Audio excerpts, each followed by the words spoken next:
कराची से ही खबर ये भी है कि औरंगी टाउन और मुल्हिका इलाकों में पुलिस और रेंजर्स का मुश्तरका ऑपरेशन जुराइम पेशा अनासर की मौजूदगी की इतला पर किया गया। रेंजर्स का ये मौकिफ है। कॉम्बिंग ऑपरेशन 15 घंटे तक जारी रहा और बायोमेट्रिक तस्दीक के बाद इंतहाई मतलूब 7 मुल्जमान गिरफ्तार कर लिए गए हैं।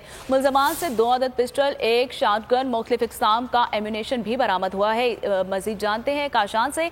काशान, इस मुतालिक भी बताइए कि ये जो पुलिस और रेंजर्स ने मुश्तरका ऑपरेशन किया है, क्या तफसीलात है इस हवाले से आपके बाद? कराची से आपको बताते चलें कि औरंगी टाउन और मुल्हिका इलाकों में पुलिस और रेंजर्स का मुश्तरका ऑपरेशन जुराइम पेशा अनासर की मौजूदगी की इतला पर किया गया। तर्जुमान रेंजर्स का ये मौकिफ है। कॉम्बिंग ऑपरेशन 15 घंटे तक जारी रहा और बायोमेट्रिक तस्दीक के बाद इंतहाई मतलूब 7 मुल्जमान इस ऑपरेशन में गिरफ्तार कर लिए गए हैं। मुल्जमान से 2 अदद पिस्टल, 1 शॉटगन, मुख्तलिफ इक़साम का एम्यूनेशन भी बरामद हुआ है।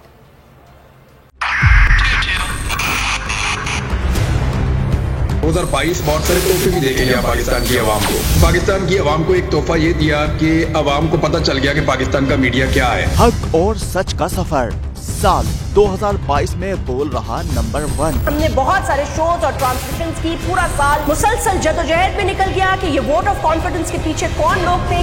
तोड़े रेटिंग के सभी रिकॉर्ड। सोशल मीडिया पर भी सबसे ज्यादा तेजी से 2.4 बिलियन व्यूज का संगे मील अबूर किया। एंकर्स को भी आवाम में सबसे ज्यादा मकबूलियत मिली और सोशल मीडिया पर भी बोल रहा सब पर भारी। सब्सक्राइब करें और बेल दबाएं ताकि कोई खबर रह न जाए।